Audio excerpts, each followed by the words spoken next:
tired of the contest shows that have musicians playing other people's music? How about a show that showcases artists playing their own? Well, there is one. Underscope Productions presents the Original Music Showcase is going to introduce you to 10 artists this season, and we will hear their music and talk to them in an interview. And all you have to do is listen, experience, and pass on the music. So let's get started. Tonight, we're meeting one new band and having an interview with an artist we've already heard. Up first is the band named Venom Blues, and their music goes for your body like a poison and makes you want to dance. Here's their song, Outta Here.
So now it's time for an interview, and tonight's artist, you might not agree with her politics, but you will agree that she's a very talented musician and has beautiful lyrics to go along with it. Let's meet Stephanie Phillips playing her song, Lifeline. Well, I started guitar lessons at age 9, and I started writing. I think I wrote my first song at age 9 as well. It was terrible, but I was 9. But I started performing really early. I sang at the Waterloo Folk Festival in Iowa.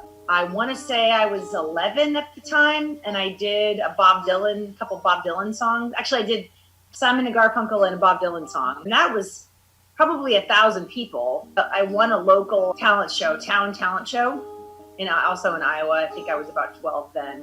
That was Iowa. So before we moved, maybe I was 11. I don't know, but young. And then I just started writing. I think the writing really started taking off in high school, and then by the time I got to college, I was writing a lot, and I performed starting at about age 19 or something. I started performing in New York City. My father lived in New York City the whole time I was growing up. And so, I was familiar with New York. And then I went to school at Sarah Lawrence. And so in the summers and even during the school year, like on a weekend, I would grab my friends and we'd jump on Metro North train and we'd travel to New York City and I would sing. I don't know if it's still like this, but in the city, it was always like you had to bring your own audience. And so if you couldn't meet the club owner basically said to you, you have to bring in X number of people. And so I was always schlepping like a whole group of people in from Westchester, New York, Bronxville, New York, where Sarah Lawrence was, to the city. I mean, I did that a lot. I sang all over New York City for 4 years, for the 4 or 5 years that I was 4 years that I was commuting, and then again, or continuing that after I moved to the city. So I moved to the city right after I graduated.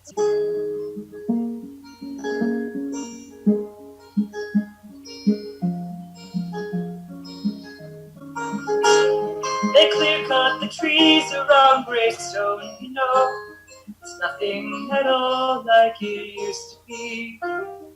And I actually got into the music business on the other side, because I got a job with ICM as an assistant agent coming out of college.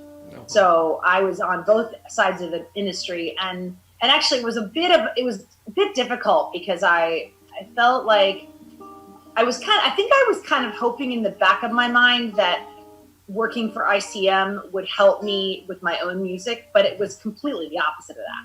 Mm-hmm. Because as an assistant agent, it was a conflict of interest for me to try to work my own music while I was, helping other artists. Mm-hmm. So, luckily I was in the adult contemporary department, and most of those people were not musicians, but rather comedians. So my boss and I worked with, Richard Lewis and Dana Carvey and Dennis Miller, the at the time Saturday Night Live guys. But we also did Air Supply and REO Speedwagon. But essentially, I think my plan of kind of working my way into the industry from the back door was completely worthless. It was terrible. Mm-hmm. Because promoters didn't want to hear from me as an artist. They only wanted to hear from me as an agent. Mm-hmm. I did get a break in 1993. I opened and I don't remember even how that came about. I was no longer at ICM at the time, but I think I knew somebody who knew somebody. It's just usually how those things go. Mm-hmm. And I ended up opening for Emmylou Harris in the Berkshires, which was cool. That was cool. And that really, I think I was still continuing that hope that I might be discovered. Mm-hmm. And I think I thought that might be the big break. And it wasn't. And so, I continued to play in New York City. And then my then serious boyfriend and I moved from New York to Westchester, Pennsylvania, which is where I live now and have for past 25 years. And I sang at all the festivals. Westchester has a lot of festivals, and there's always music. There's always live music. It's gravel and paving and house after house. The place where we married is just a memory. They put up a stoplight in Greystone, It's nothing at all like it was before. They widen the lanes for the traffic to go. The place where we married just isn't there anymore. If and when I enter songwriting contests, which I have done multiple times, including a couple this past year, it's almost always in the singer-songwriter category, which is nice that there's that category, because for a long time that category didn't exist. It was really folk. But I have always called my stuff progressive folk. And that was like, it's funny because I named it progressive folk back when I was in college. And that was before the word progressive as a capital P in politics even was a thing. So I am actually little p and big P in my politics and in my music. So yeah, but it's singer-songwriter, ballad, I don't know. Those are some other terms. How do the changes affect who we are? Where do we go in the meantime? What would we do if we could all see that far?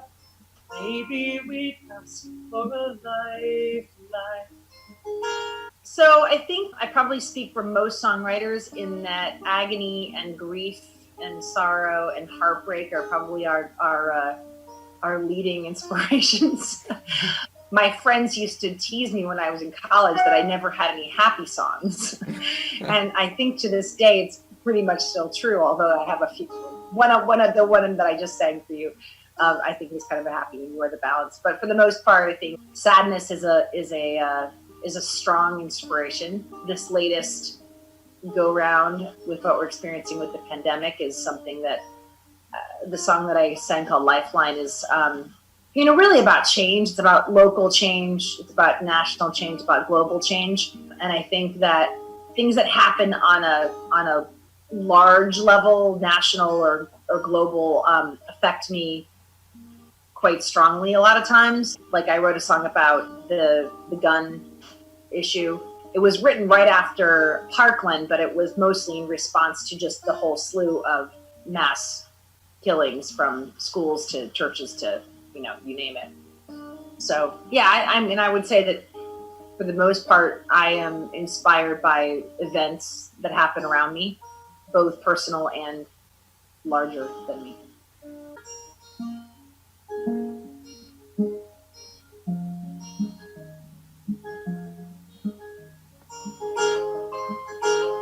They're building a wall at the border, it's nothing at all like it used to be. It's tall and unyielding for mile after mile. Give me your tire, it's just a memory. Well, it's called What Have I Lost? I did write a little explanation, or kind of a very short summary of it for CD Baby, and I think I called it a musical journey of Stephanie's children growing up, a divorce, and a heartbreak, and kind of coming out of that. So I said it better on the album, but it's something to that effect. It's really kind of I think the best way to say it is it's a journey for the last 7 years of what's happened to me, on both on a personal level and on a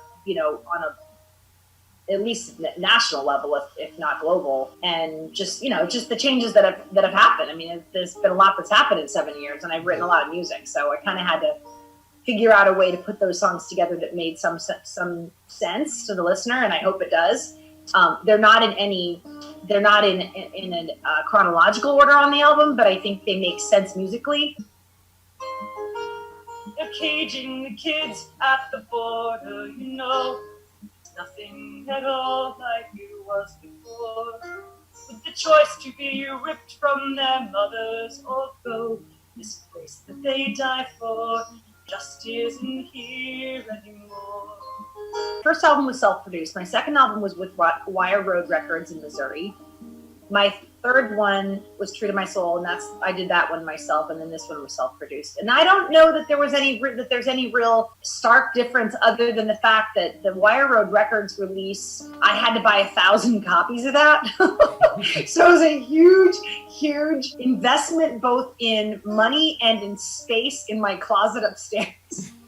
But with regard to, I guess the biggest thing is that, when you have a record company backing you, especially one that has some sort of national appearance, people know what it is. I mean, Wire Road Records, nobody's ever heard of, as far as I know. So that didn't really change anything. But I think if you're an independent artist and you suddenly get, signed by a major record label, the challenges are different for sure, because you have the backing of a major label, but at the same time you have to answer to their contract and their requirements. And I think as a self-produced independent musician, we get to be whatever we want to be and whoever we want to be, and we are free to not have to worry about the requirements that are, from what I understand, pretty stringent, especially on the major labels. So, and I think with the advent of social media and platforms like CD Baby, that just happens to be my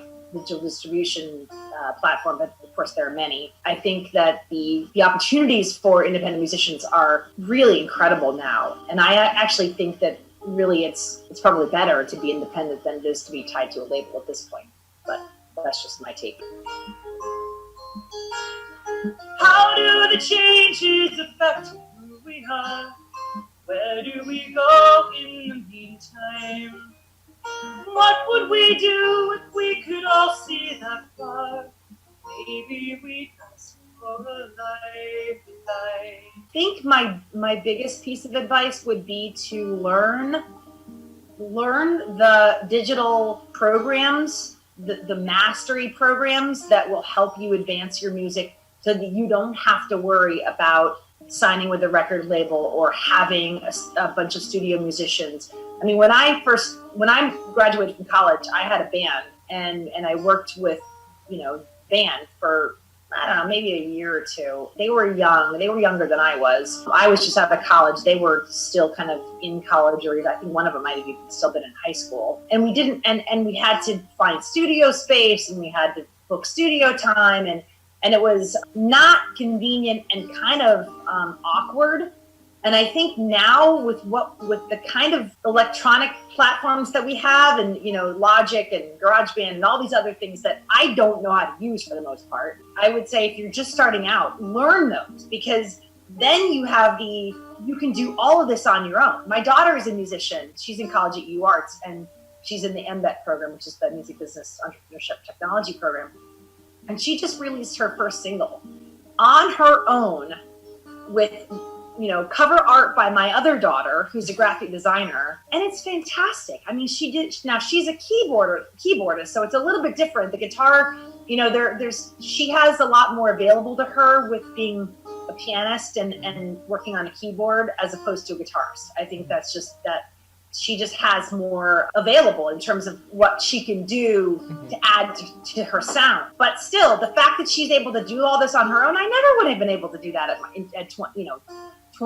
19 years old. I mean, it's incredible to me. So I think you learn your craft is really what it comes down to. Learn your craft, not just the instrument that you're playing, but how do you get your music in whatever form you're producing it in to be heard by millions of people. And that's the key, both learning social media and learning the digital programs that will allow you to record and produce the kind of music that you want people to hear.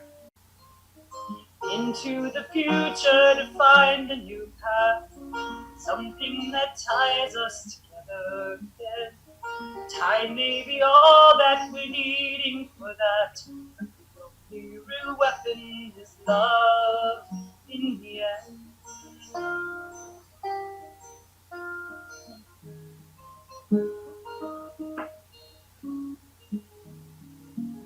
What Have I Lost was specifically about my divorce. And the divorce was in 2015. And it was obviously a life-changing event. And so I think that the album, using that as the album title, which ironically is the last song on the album. In fact, my ex-husband, who's a friend of mine, said, "Why is your title song the last song on the album?" I've never seen that before. And I was like, I don't know.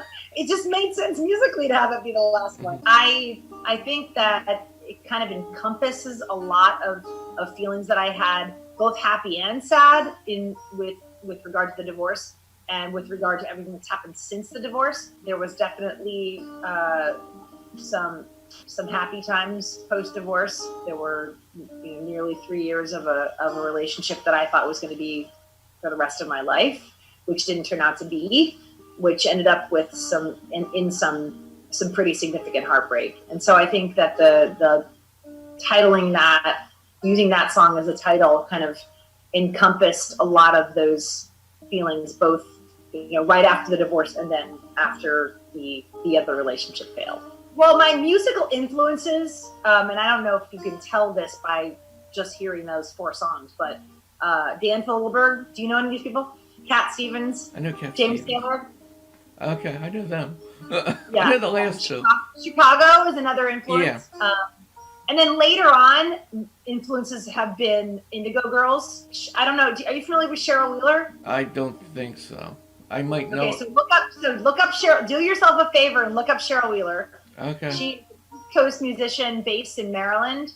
She plays up and down the East Coast. I don't know if she goes elsewhere, but she's a very, very gifted musician, both in her lyrics and her music, as well as being a hilarious performer. Like, she has the most incredible stage presence. So I think just growing up, my parents were kind of post hippies, sort of. Like, they weren't hippies, but they were kind of right past that era. So they would listen to, like, my dad listened to Donovan. My mom kind of liked more like rock music. But Billy Joel and Dan Fogelberg and Cat Stevens and James Taylor were definitely played in the house frequently. Okay. So that's kind of how that's my growing up music.